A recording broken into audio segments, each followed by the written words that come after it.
إن الحمد لله نحمده ونستعينه ونستغفره ونعوذ بالله من شرور أنفسنا ومن سيئات أعمالنا. من يهده الله فلا مضل له ومن يضلله فلا هادي له. ونشهد أن لا إله إلا الله ونشهد أن محمدا عبد الله ورسوله. أما بعد، فأعوذ بالله من الشيطان الرجيم. بسم الله الرحمن الرحيم. فمن شهد منكم الشهر فليصم إلى آخر الآية. প্রশংসা জ্ঞাপন করছি মহান আল্লাহ সুবহানাহু ওয়া তাআলার দরবারে,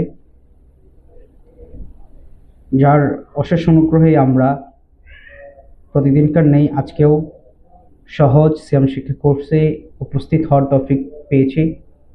সবাই বলে আলহামদুলিল্লাহ। দুরূদ ও সালাম বর্ষিত হোক পৃথিবীর শ্রেষ্ঠ আদর্শ মহানবী মুহাম্মদ সাল্লাল্লাহু আলাইহি ওয়াসাল্লামের উপর। সবাই বলি সাল্লাল্লাহু আলাইহি ওয়াসাল্লাম।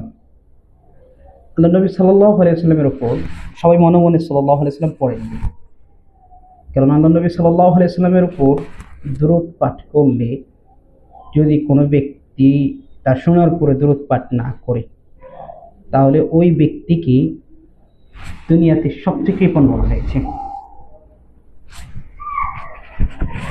সবচেয়ে কৃপণ ব্যক্তি হিসাবে আল্লাহ নবী সাল্লাল্লাহু আলাইহি ওয়াসাল্লাম ওই ব্যক্তিকে আখ্যায়িত করেছেন যার সামনে আল্লাহ নবী সাল্লাল্লাহু আলাইহি ওয়াসাল্লামের নাম পেশ করা হয় অথচ সে দুরূদ পাঠ করেনি।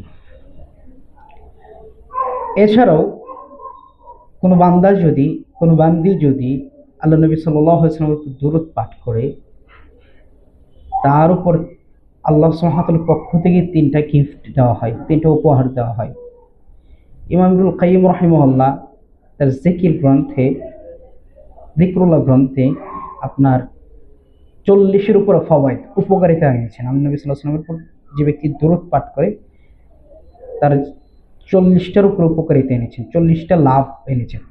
আল্লাহ নবী সাল্লাল্লাহু আলাইহি ওয়াসাল্লামের একটা হাদিস, আল্লাহ নবী সাল্লাল্লাহু আলাইহি ওয়াসাল্লামের উপর যদি কেউ দুরূদ পাঠ করে তার কয়টা উপকার? এক, ওই ব্যক্তির 10টা গুনাহ ক্ষমা করে দেওয়া হয়, পাপ মোচন হয়। তো আমাদের সবারই আকাঙ্ক্ষা হচ্ছে পাপ মোচন হওয়া, কারণ পাপহীন অবস্থায় যদি আল্লাহ সুবহানাহু ওয়া তাআলার দরবারে আমরা সাক্ষাৎ করতে পারি, তাহলে আমরা সফল, তাহলে আমরা জান্নাত পাবো। আমাদের যে মূল উদ্দেশ্য আখিরাত, সেটা আমরা লাভ করবো ইনশাআল্লাহ।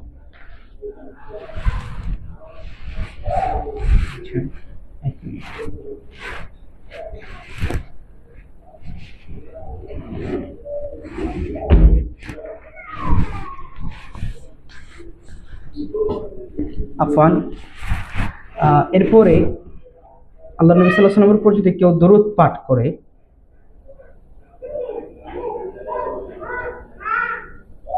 তাহলে একটু লাইনে থাকবেন, আমি 1 মিনিট সময় দিচ্ছি, একটু লাইনে থাকবেন ইনশাআল্লাহ।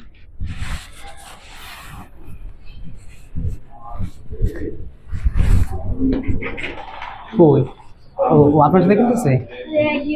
আপনার সাথে খেললে তাহলে থাক, ওই যে ইয়ে দিয়ে বলটা নেন, তাহলে থাক। আপনার সাথে খেলবে নাকি? আপনার সাথে খেলতেছে, আপনি আছেন? আচ্ছা, তাহলে থাক, হ্যাঁ, প্রয়োজনে দুই আব্দুল মুসাফির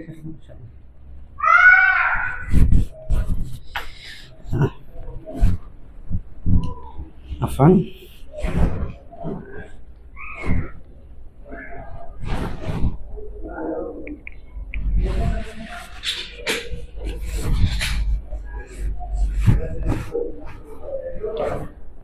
আফওয়ান, সবাই প্রস্তুত আছেন? আমরা বলতেছিলাম যে আল্লাহ নবী সাল্লাল্লাহু আলাইহি ওয়াসাল্লামের উপর যদি দুরূদ পাঠ করা হয়, তাহলে আল্লাহ রাসূল সাল্লাল্লাহু আলাইহি ওয়াসাল্লামের ভাষা অনুযায়ী আল্লাহ সুবহানাহু ওয়া তাআলা ওই ব্যক্তির উপর 3টা গিফট দেন। প্রথম গিফট হচ্ছে ওই ব্যক্তির গুনাহ মাফ করা হয়। 2 নম্বর হচ্ছে ওই ব্যক্তির মর্যাদা বাড়িয়ে দেওয়া হয়।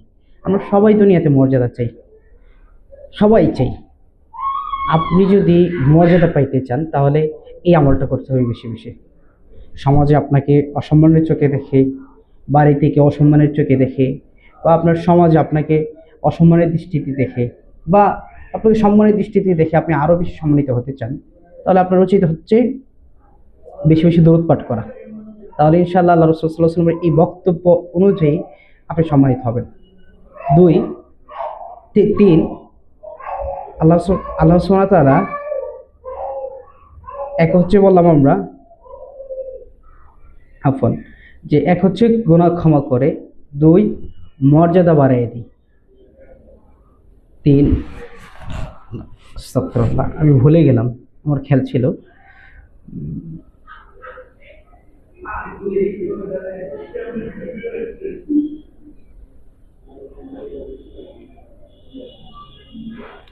মোচন করা হয়, আল্লাহ সুবহানাহু ওয়া তাআলা 10টা মর্যাদা বাড়িয়ে দেয়। হ্যাঁ, রহমত বর্ষণ করেন বান্দার উপর, আল্লাহ সুবহানাহু ওয়া তাআলা রহমত বর্ষণ করেন। সুবহানাল্লাহ, রহমত জিনিসটা অনেক বড় একটা জিনিস, অনেক বড় একটা জিনিস। আমরা সবাই কি রহমতের মুখাপেক্ষী, সবাই রহমতের মুখাপেক্ষী। আমাদের জীবনে যদি আল্লাহ সুবহানাহু ওয়া তাআলা রহমত থাকে, তাহলে আমাদের জীবনটা সুন্দর হয়ে যাবে। যে ব্যক্তির জীবনের উপরে, যে পরিবারের উপরে আল্লাহ সুবহানাহু ওয়া তাআলার রহমত আছে, ওই পরিবারটা দেখবেন কত বেশি সুন্দর, কারণ তার কোনো অশান্তি নাই। সবাই শান্তি চাই আমরা। রহমতের মানে হচ্ছে শান্তি। প্রত্যেকটা মানুষ, প্রত্যেকটা পরিবার চাই শান্তিতে বসবাস করতে, তার সন্তানের জন্য কথা শুনে, সন্তানের জন্য সুন্দর করে মানুষ হয়, স্বামীর কাছে যেন শান্তি পাই, স্বামী যেন স্ত্রীর কাছে শান্তি পাই, ইত্যাদি সব ক্ষেত্রে যত শান্তির ক্ষেত্র আছে সেটা রহমতের অব্যবহার। তাহলে রহমত বা শান্তি পেতে হলে কি করতে হবে? বেশি বেশি দূরপাত করতে হবে। সম্মানিত অংশগ্রহণকারী মা বোনেরা, আমরা ধারাবাহিকভাবে সহজ সিয়াম শিক্ষা কোর্সে অনেকগুলো মাসালা আলোচনা করেছি, 8টা মাসালা আলোচনা করেছি। আপনাদের মাঝে কেউ বলতে পারবেন যে 8টা মাসালার ভিতরে 2টা মাসালা কেউ বলতে পারবেন যে কি কি বিষয়ের উপর আলোচনা করেছিলাম? 2টা শিরোনাম, যেহেতু আমরা ক্লাস, আমরা বলা যায়, কি বলতে পারবেন? বলা যায় যে কি কি বিষয়ের উপর আলোচনা করেছি? যেমন সিয়ামের পরিচয় নিয়ে আলোচনা করেছি, আমরা সিয়ামের ইতিহাস নিয়ে আলোচনা করেছি। আলহামদুলিল্লাহ, আপনারা সবাই জানেন আমরা যে কুইজের প্রশ্নগুলো দিই সবগুলোই পারতেছেন আপনারা। যদি বলা যায় তাহলে বলতে পারেন ইনশাআল্লাহ। এরপরে সিয়ামকে কেন বিধিবদ্ধ করা হয়েছে, সিয়ামের ফজিলত জানছি আমরা, এইগুলোই জানছি, 8টা বিষয়। আচ্ছা, আজকে আমরা জানবো কাদের উপর রমজানের সম পালন করা ওয়াজিব, অর্থাৎ ফরজ। কাদের উপর সিয়ামকে ফরজ করা হয়েছে আর কাদের উপর সিয়ামকে ফরজ করা হয়নি। যে ব্যক্তির মাঝে 5টা শর্ত পাওয়া যাবে, ওই ব্যক্তির উপর সম পালন করা ওয়াজিব। কি বললাম? যে ব্যক্তির মাঝে 5টা শর্ত পাওয়া যাবে, 5টা জিনিস পাওয়া যাবে, ওই ব্যক্তির উপর সিয়াম পালন করা ওয়াজিব, ফরজ। এই ব্যক্তিকে পালন করতে হবে। 1, ব্যক্তি যদি মুসলমান হয় তাহলে ওই ব্যক্তির উপর সিয়ামটা ফরজ হয়ে যায়। 2, যদি সে মুকাল্লাফ হয়। মুকাল্লাফ কি আমি বিস্তারিত আলোচনা করব। অর্থাৎ মুকাল্লাফ বলা হয় ওই ব্যক্তিকে, ওই নারীকে, ওই পুরুষকে যার উপর শরীয়তের বিধিবিধানগুলো প্রযোজ্য হয়। 3, যদি সে সম পান করতে, সিয়াম রাখতে, রোজা রাখতে সক্ষম হয়। 4, যদি সে মুকিম হয়, অবস্থানকারী হয়, মুসাফির না হয়। 5, যদি সম পালনে বাধাদানকারী বিশেষসমূহ তার মধ্যে না পাওয়া যায়। এই 5টা হচ্ছে, এই 5টা শর্ত যে ব্যক্তির মাঝে পাওয়া যাবে, ওই ব্যক্তির ওপর সিয়াম পালন করা ওয়াজিব হবে। এই 5টা শর্তের বিস্তারিত আমরা একটু আলোচনা করতেছি ইনশাআল্লাহ। 1 নম্বর কি শর্ত পড়লাম?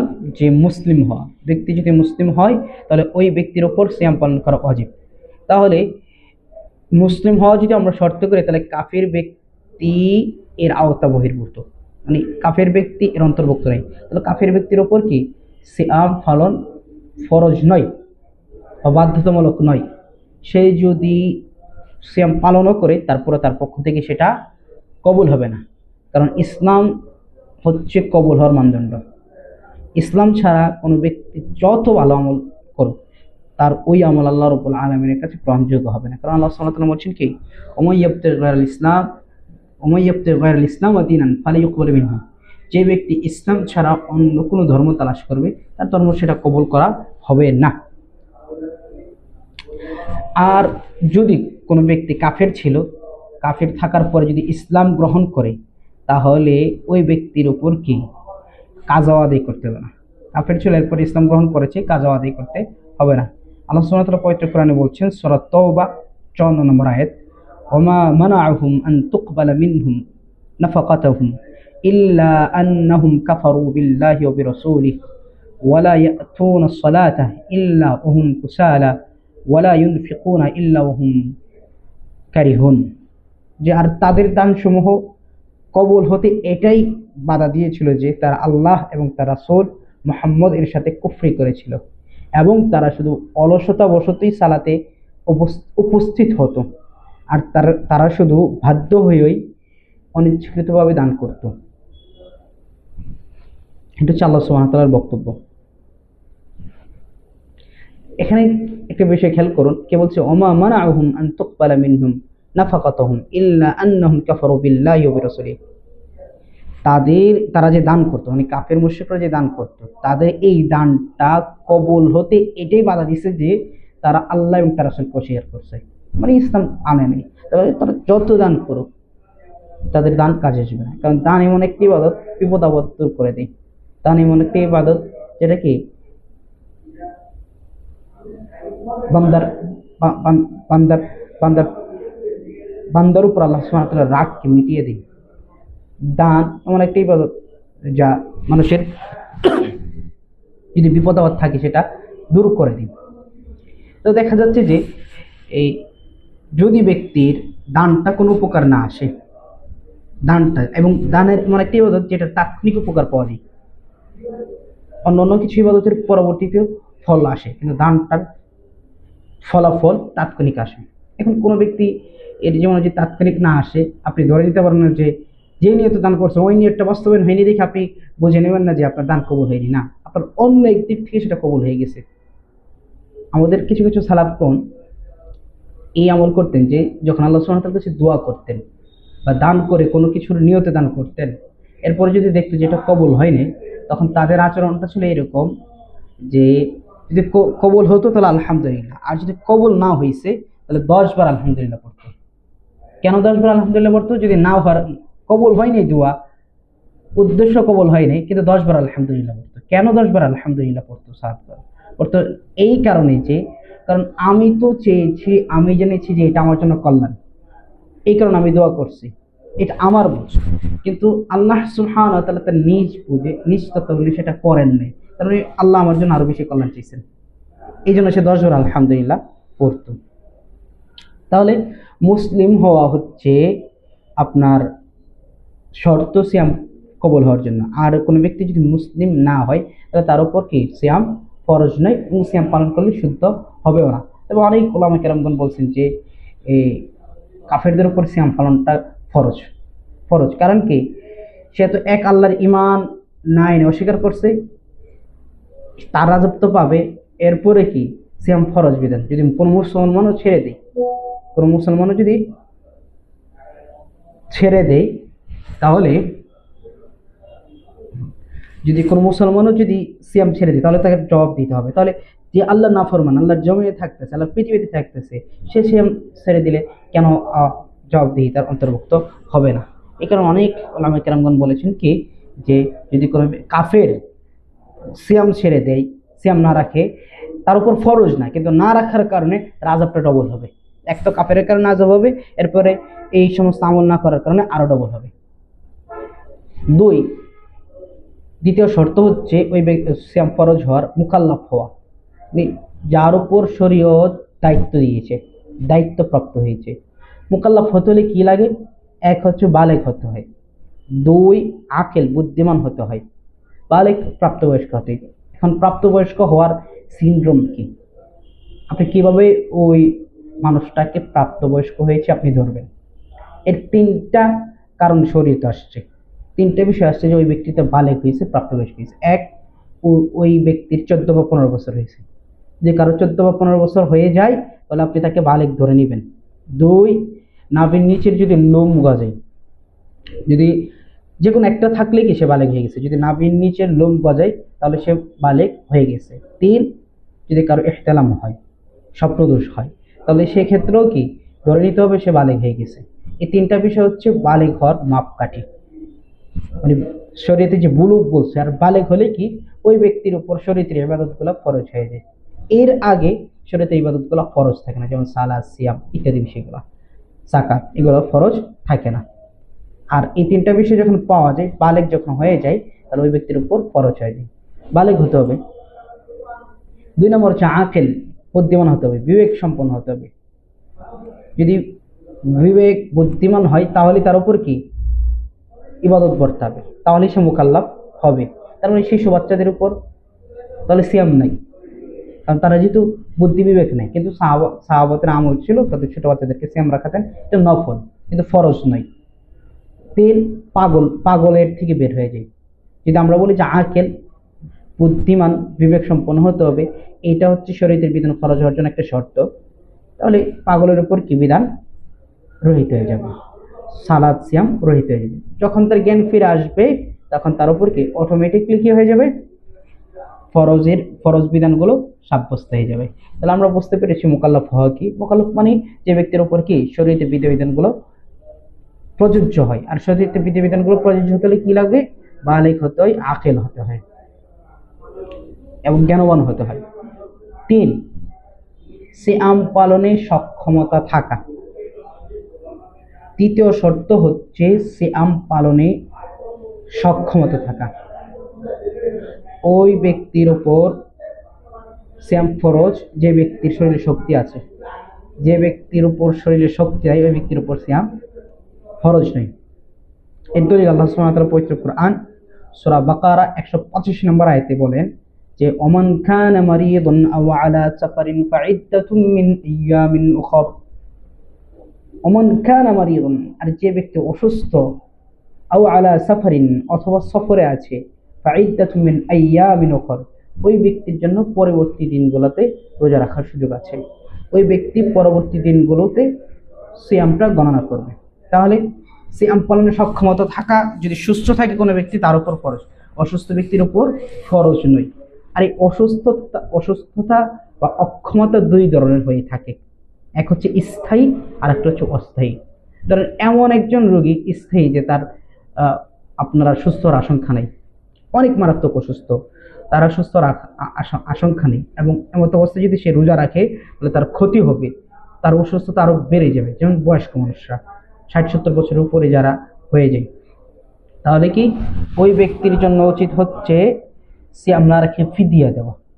আর এমন অসুস্থতা যেটা অস্থায়ী, যেমন আইজাম হতে পারে, বা অনেক তীব্র মাত্রায় জ্বর, পেট ব্যথা, বা নানা রকম হাত পা ফেটে গেছে, কেটে গেছে ইত্যাদি অস্থায়ী অসুস্থতা, কিছুদিন পরে সেটা আবার কি সুস্থ হয়ে যাবে। তাহলে ওই ব্যক্তি কি করবে, ওই ব্যক্তি ওই সময়টাতে তিনি সিয়াম রাখবেন না, পরে কাজা আদায় করবেন। এই ব্যক্তির জন্য কি আর কোনো কিছু নাই। আর যে ব্যক্তি আপনার একেবারে স্থায়ী অসুস্থতায় ভুগবে, ওই ব্যক্তির জন্য সিয়াম পালন করতে হবে না, পরবর্তীতে ওই ব্যক্তি ফিদিয়া দিবে। আর ফিদিয়ার পরিমাণটা হচ্ছে আপনার অর্ধসা। একসা সমান ওলামায়ে কেরামগণ আপনার 2.5 কেজি বলেছেন, এটা বিশুদ্ধ মত। আপনি সর্বোচ্চ সতর্কতা স্বরূপ 3 কেজি ধরতে পারেন, মানে সার পরিমাপ আর কি 3 কেজি। তো এখানে অর্ধসা হলে আপনি 1.5 কেজি দিবেন।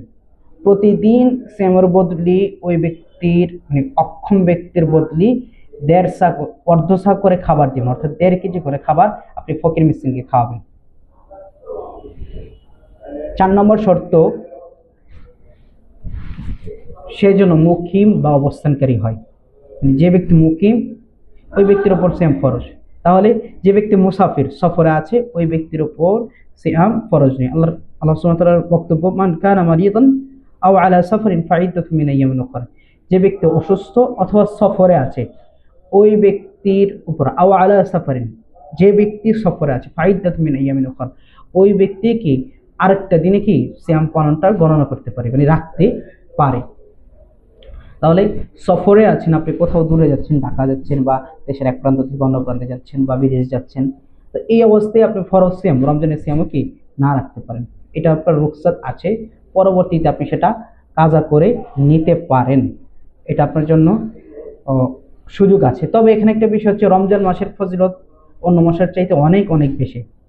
সেই হিসেবে যদি আপনার কাছে মনে হয় এখন যেহেতু সফরগুলা এত বেশি কষ্টকর না, আগে দেখেন 14.5 বছর আগে যখন পবিত্র কোরআন অবতীর্ণ হয়, তখন এখান থেকে ঢাকা যেতে গেলে 3 দিন লাগতো হতো, ঘোড়া দিয়ে, উট দিয়ে এবং মরুভূমি দিয়ে। সৌদি আরবের আবহাওয়া খুবই কঠিন। ওই পরিবেশে চিন্তা করেন যেখানে আয়াতগুলো নাজিল হয়েছে, তো সেখানে আসলে সফরটা অনেক বেশি কষ্টকর। এই অবস্থায় সিয়াম রাখলে তার যাত্রা বিরতি দিতে হবে বা যাত্রাই সফল হবে না।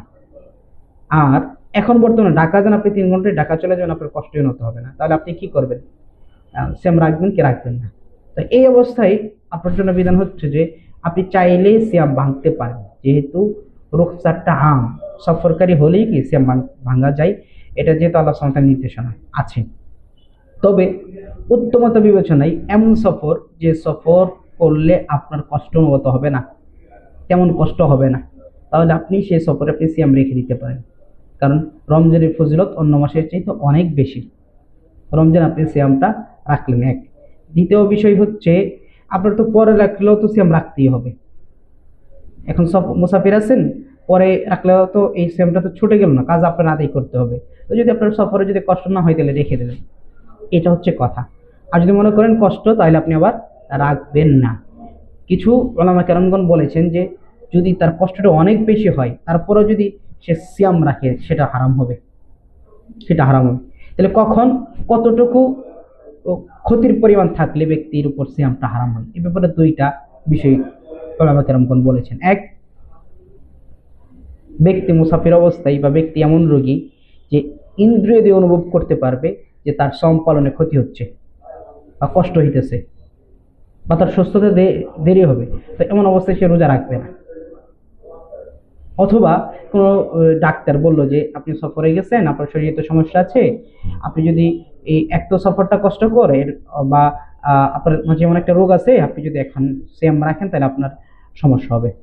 এই তত্ত্বের ভিত্তিতে আপনি জানেন, বিজ্ঞ এবং বিশ্বস্ত ডাক্তারের ভিত্তিতে জানেন, তাহলে আপনি সিয়ামটা ছেড়ে দিবেন, পরে সুস্থ হলে রাখবেন ইনশাল্লাহ। বা মুকিম, স্থির থাকলে, বাড়িতে থাকলে রাখবেন। কারণ বাড়িতে থাকলে স্বাভাবিকভাবে কষ্টটা কম হয়, আপনি ঘুমিয়ে বা কোরআন তেলাওয়াত করে যেভাবে ইচ্ছে সেভাবে সময়টা পার করতে পারেন।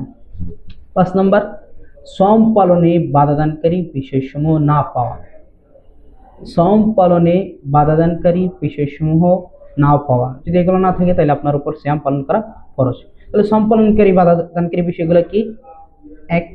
এক নম্বর হচ্ছে, এটা বিশেষভাবে নারীদের জন্য প্রযোজ্য, যেটা তবিয়তগত, সৃষ্টিগত যেটা বিষয়, হায়েজ এবং নেফাস, যে এই বিষয়টা থাকলে আপনার সিয়াম পালন হবে না। তো এটা না থাকলে আপনার উপর সিয়াম পালন করা ফরজ। তাহলে এই 5টা বিষয় আমরা জানতে পারলাম যে যে বিষয়, যে 5টা শর্ত যে মানুষের মাঝে পাওয়া যাবে তার উপর সিয়াম পালন করা ফরজ। নবম মাসআলা, রমজান মাসের শুরু এবং শেষ কিভাবে সাব্যস্ত হবে? রমজান মাসের শুরু এবং শেষ কিভাবে সাব্যস্ত হবে, এইটা আমাদের দেশে অনেক বড় একটা ইখতিলাফি মাসআলা।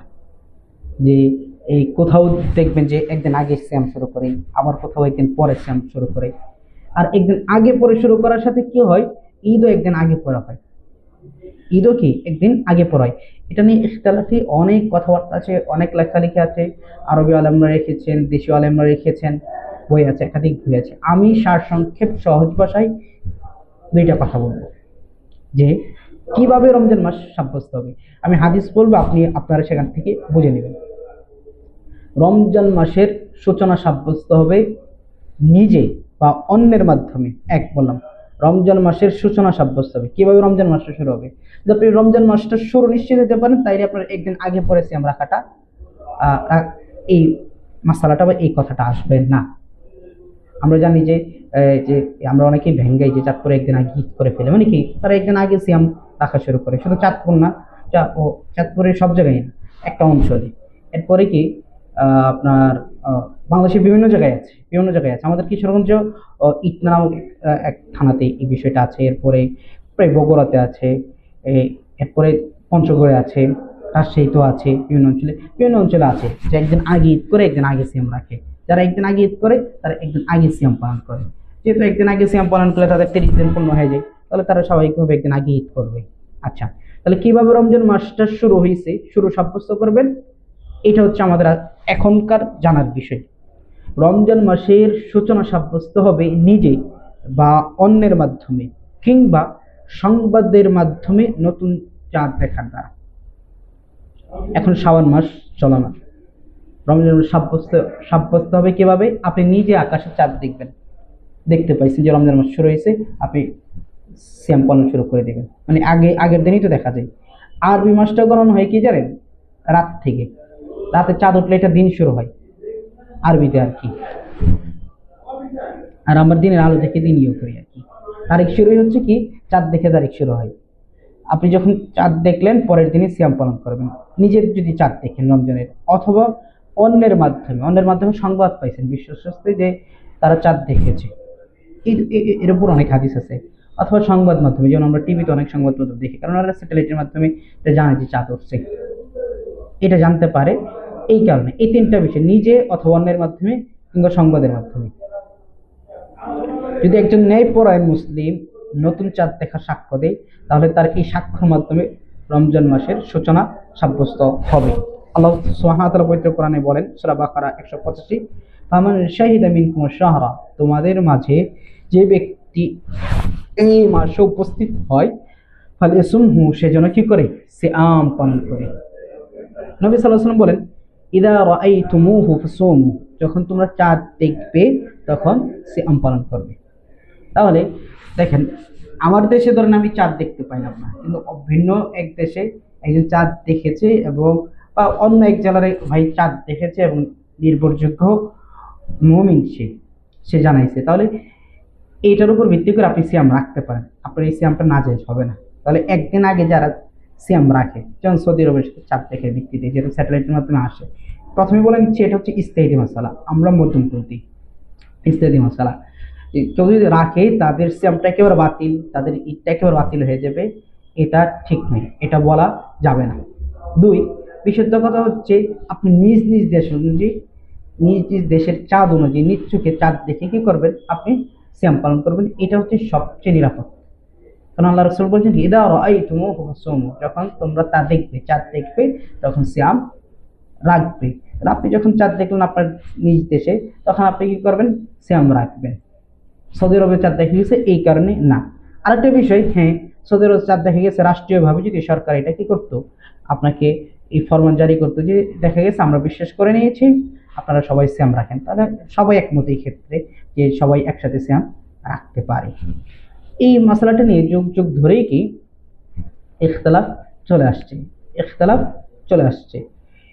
প্রত্যেক পক্ষের উপরই যথেষ্ট দলিল আছে। মধ্যমপন্থী কথা হচ্ছে যে যার কাছে যে দলিলটা সঠিক মনে হয় সেই দলিলটা মানবে, একজন আরেকজনকে নাকচ করবে না, একজন আরেকজনের ইবাদতকে নাকচ করবে না। এটি সৌদি আরবের বিশ্ববিখ্যাত উলামা কেরামগণ বলে আসতেছেন। তবে এক একজনের কাছে এক একটা অধিক বিশুদ্ধ মনে হয়। অনুরূপ আরেকটা হাদিস ইবনে উমর রাদিয়াল্লাহু তাআলা থেকে বর্ণিত, তিনি বলছেন যে আখবারাতিন নবী সাল্লাল্লাহু আলাইহি সাল্লাম বিরুইয়াতি রমাদান ফাসামাহু ওমর নাস বিসিয়ামি। আমি নবীকে উমর রাদিয়াল্লাহু তাআলা আনহু তিনি কি করলেন? বললেন যে আমি নবী সাল্লাল্লাহু আলাইহি সাল্লামকে রমজানের চাঁদ দেখার সংবাদ দিলাম, অথবা তিনি নিজে সোম রাখলেন এবং মানুষদেরকে সিয়াম রাখার আদেশ দিলেন। হাদিসটা আছে সুনান আবু দাউদ মুস্তাদরাক হাকিমে, তিনি সহিহ বলেছেন। সুনান আবু দাউদ হাদিস নম্বর 2342। তাহলে দেখা যাচ্ছে কি আল্লাহ নবী সাল্লাল্লাহু আলাইহি ওয়াসাল্লাম নিজে চাঁদ দেখে নাই, অন্য এক সাহাবীর চাঁদের সংবাদের ভিত্তিতে কি করেছেন? তিনি নিজে সিয়াম পালন করছেন এবং অন্যকে সিয়াম পালন করার নির্দেশ দিয়েছেন। এটা হচ্ছে কথা। তাহলে আপনি অন্যের সংবাদ নিতে পারেন। আর এখন স্যাটেলাইটের মাধ্যমে তো একেবারে স্পষ্টভাবে জানা যায় যে আমাদের চাঁদ উঠেছে। তবে ইখতিলাফ, মত পার্থক্য, বিরোধ, দ্বন্দ্ব এড়ানোর জন্য দেশীয় আইন মানতে হবে, মানা উচিত। যেহেতু এটার সুযোগ আছে যে রাআইতুমুহু ফাসুমু, যখন তোমরা চাঁদ দেখবে তখন সিয়াম পালন করবে, এবং রাষ্ট্রীয়ভাবে এই যেদিন থেকে সিয়াম পালন রাখতে বলা হয় সেদিন আমরা পালন করলাম। যদি শরীয়ত ওইটা অনুমোদন করে, আর যে না অনুমোদন করে রাষ্ট্র যে বিধান দেখ সেটা মানা যাবে না। এখন কথা হচ্ছে যদি নতুন চাঁদ দেখা না যায় তাহলে কি করবেন? এবং কোন মুসলিম, নেপরান মুসলিম সাক্ষ্য দেয় নেই যে সে চাঁদ দেখে নাই, তাহলে কি করবেন? তাহলে করণীয় হচ্ছে 30 দিন পূর্ণ করা। আরবি মাসগুলো ছিল 29-30 হয়, 29-30 হয়। ধরেন 29 দিনে যদি কেউ চাঁদ দেখে ফেলে, এবং সাক্ষ্য দেয়, তাহলে আপনি ওর পরের দিন থেকে কি সিয়াম পালন শুরু করবেন। শাবান মাসের 29 তারিখ যদি কেউ চাঁদ দেখে ফেলে, আর যদি দেখেন আপনার 29 তারিখ হয়েছে চাঁদ দেখতে পারেন নাই, তাহলে আপনি কি করবেন, তাহলে 30 দিন পূর্ণ করবেন।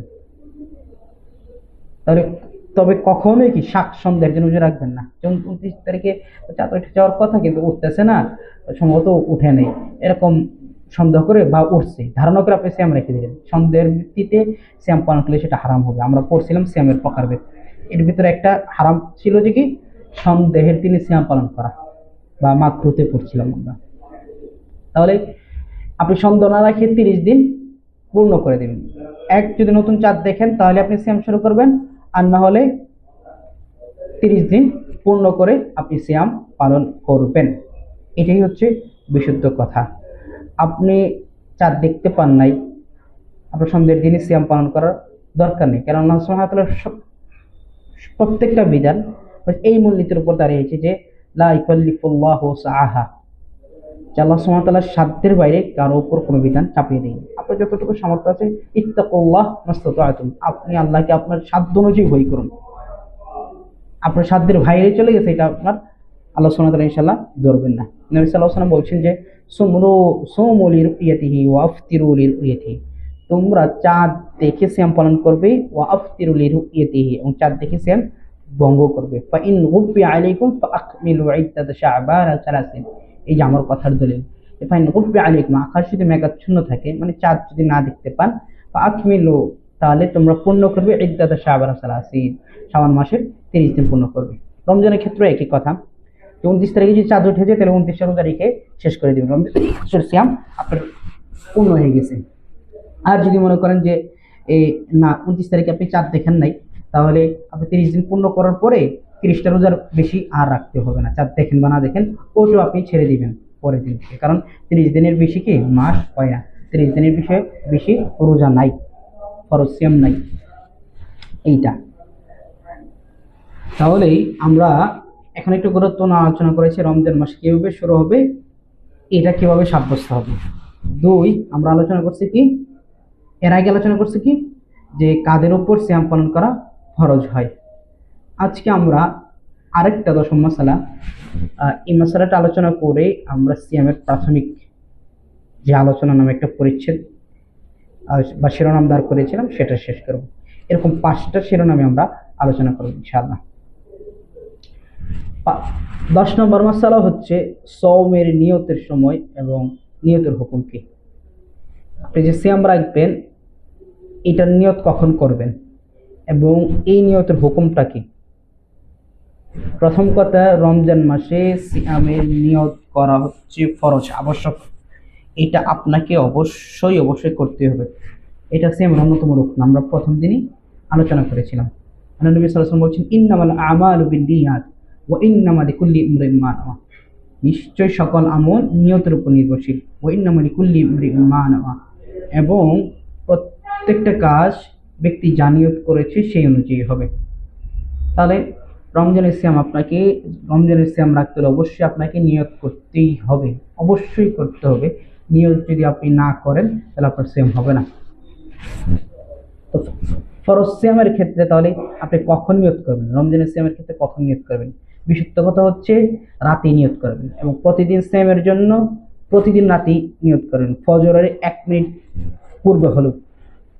এগুলো হচ্ছে ফরজ সিয়ামের ক্ষেত্রে, রমজানের সিয়াম, কাফারের সিয়াম, মানতের সিয়াম, এই সিয়ামগুলোর ক্ষেত্রে কোনোভাবেই দিনে নিয়ত করবেন না। দিনে যদি কোনো ব্যক্তি সিয়ামের নিয়ত করে তাহলে ওই ব্যক্তির সিয়ামটা হবে না, ফরজ সিয়ামের নিয়ত ওই ব্যক্তির হবে না। তবে নফল সিয়ামের ক্ষেত্রে দিনে নিয়ত করলে হয়, ফরজ সিয়ামের ক্ষেত্রে দিনে নিয়ত করলে হয় না। তাহলে আপনি যেদিন সিয়াম রাখবেন এর আগের দিন রাত্রে নিয়ত করে নেবেন, নিয়তটা আপনি মনে মনে নিয়ত করবেন যে আল্লাহ আমি এই আগামীকাল আপনার সন্তুষ্ট উদ্দেশ্যে সিয়াম রাখবই ইনশাআল্লাহ। আর আপনি যে ফজর উঠতেছেন এটা অটোমেটিকলি নিয়ত হয়ে যায়। কোন নিয়ত উঠতেছেন আপনি, পরের দিন সিয়াম রাখার জন্যই উঠতেছেন, মুখে গদ বাদে যেটা নিয়ত বাইরে করছে ওইটা করার দরকার নাই, ওইটার কোনো ভিত্তি নাই শরীয়তে।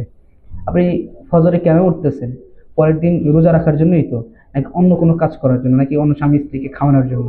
এই যে নিয়তটা করতেই হবে সবাইকে। নিয়তটা যদি কেউ করে তাহলে ব্যক্তির আমল পার্থক্য করে। যেমন মহিলারা যারা আছে, আপনি ফজরের সময় উঠছেন কেন? আপনি নিজে সিয়াম রাখার জন্য উঠছেন, নাকি এই আপনার সন্তান সন্ততি স্বামীদের খাবার খাওয়ানোর জন্য উঠছেন? যারা ওরা রোজা রাখবে, এই জন্য প্রত্যেকের কি ইন্ডিভিজুয়ালি নিয়ত করবে। কারণ নবী সাল্লাল্লাহু আলাইহি ওয়াসাল্লাম বলছেন, মান লাম ইউয়াইয়িতি সিয়ামা ক্বাবলা আল ফজর ফালা সিয়ামা লাহু। যে ব্যক্তি, জি, মান লাম ইউয়াইয়িতি সিয়ামা ক্বাবলা আল ফজর, যে ব্যক্তি রাত থাকতে ফরজ সিয়ামের নিয়ত করলো না, ফালা সিয়ামা লাহু, তার সিয়াম হবে না। খুবই কঠিন একটা হাদিস। তাহলে অবশ্যই রাতে ফরজ সিয়ামের নিয়ত করে ফেলতেই হবে। আর নফল সিয়ামের ক্ষেত্রে কি অনেকগুলো হাদিস আছে, দিনের বেলায় এই নিয়ত করলেও চলবে, হয়ে যাবে। যেমন আল্লাহ নবী সাল্লাল্লাহু আলাইহি ওয়াসাল্লাম একটা বিখ্যাত হাদিস, প্রসিদ্ধ হাদিস, তিনি একদিন দুপুরে আসলেন, এসে আয়েশা রাদিয়াল্লাহু আনহাকে বললেন যে ঘরে কিছু আছে কিনা। 10টার দিকে এসে বললেন আর কি, যে এরকম আর কি মধ্যাহ্ন, দুপুরও হয় নাই, যে ঘরের খাবার আছে কিনা। বলেন যে না, খাবার নাই। তাহলে তিনি বলেন যে আমি রোজা রেখে দিলাম। এটা হচ্ছে নফল সিয়াম, ফরজ সিয়াম না। ফরজ সিয়াম অবশ্যই রাতে করতে হবে। আরেকটা বিষয় হচ্ছে, দুপুর পর্যন্ত যদি পার হয়ে যায়, দুপুর যদি পার হয়ে যায়, ছোট বাচ্চারা সিয়াম রাখছে, দুপুর পার হয়ে গেছে, তো তখন আর সিয়ামটা ভাঙাবেন না কোনো কারণে। কারণ তখন সেটা কবুলের পর্যায়ে চলে যায়, তখন আর নিয়ত চেঞ্জ করা যায় না। তখন কি নিয়ত চেঞ্জ করা যায় না, এটা ওলামা কেরাম বলছেন। আর একটা কথা বলছেন যে পুরো 1 মাসের নিয়ত আপনি একসাথে করে নিতে পারেন। ওলামা কেরামগণ বলছেন যে রমজান মাসে যেহেতু আপনি সিয়াম পালন করবেন, আল্লাহর কাছে রমজান মাস শুরু হওয়ার আগে দিয়ে বলে নিন, আল্লাহ আমি 30টা নিয়ে সিয়ামি পালন করবো, অবশ্যই আমার হায়াত বাঁচিয়ে থাকলে আমি 30টা সিয়ামি রাখবো, মনে মনে এরকম একটা নিয়ত করে নিলেন। তবে সবচেয়ে নিরাপদ হচ্ছে প্রতিদিন সিয়ামের আগে প্রতিদিন নিয়ত করে নেওয়া, এটা অবশ্যই খেয়াল রাখবেন।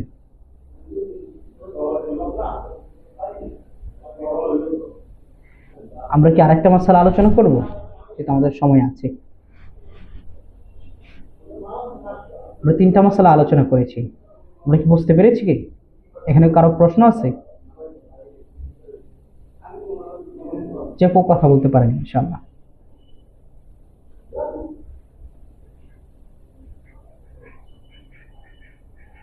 আমাদের 10ম মাসালার মাধ্যমে আমাদের প্রথম পরিচ্ছেদটা শেষ হয়েছে, যে পরিচ্ছেদের আমরা নাম দিয়েছিলাম সিয়াম কি ও কেন। এখানে আমরা 10টা মাসালা আলোচনা করেছি। আর পর থেকে আমরা আলোচনা করব দ্বিতীয় পরিচ্ছেদে যেসব কারণে সিয়াম ভঙ্গ করা বৈধ। বৈধ কিছু কারণ আছে, যে কারণগুলো থাকলে আপনি সিয়াম ভাঙতে পারেন, এগুলো আমরা আলোচনা করব। আমরা কি সেটাতে যাব নাকি আজকে রেখে দিব? আপনাদের আচ্ছা, জাযাকুমুল্লাহ খাইরান। জি, আপনাদের মতামতের সুযোগ আছে, এই জন্যই বললাম আর কি। তাহলে আমরা আজকের দার্স এখানেই শেষ করছি। আল্লাহ সুবহানাহু ওয়া তাআলা আপনাদের প্রত্যেককে কল্যাণ দান করুক, বারাকা দান করুক, ইলমে নাফি অর্জনের তৌফিক দিক, এবং বেশি বেশি এলম অর্জনের মাধ্যমে আল্লাহ সুবহানাহু ওয়া তাআলার ইবাদত করার তৌফিক দান করুক। আমরা দোয়া কামনা করছি, আমাদের সবার জন্য দোয়া করবেন। জাযাকুমুল্লাহ খাইরান। আল্লাহ সুবহানাহু ওয়া তাআলা আপনাদের সবাইকে সুস্থ রাখুক এবং সুদৃঢ় ঈমানের উপর রাখুক। وهذا صلى الله على نبينا محمد. السلام عليكم ورحمة الله وبركاته. জি।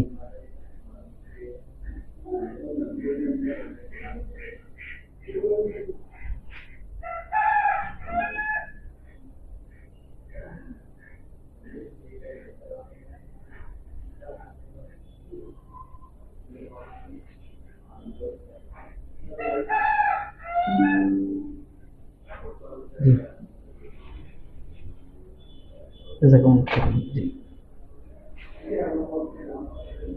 আমরা তাহলে আজকে এখানেই শেষ করতেছি ইনশাআল্লাহ।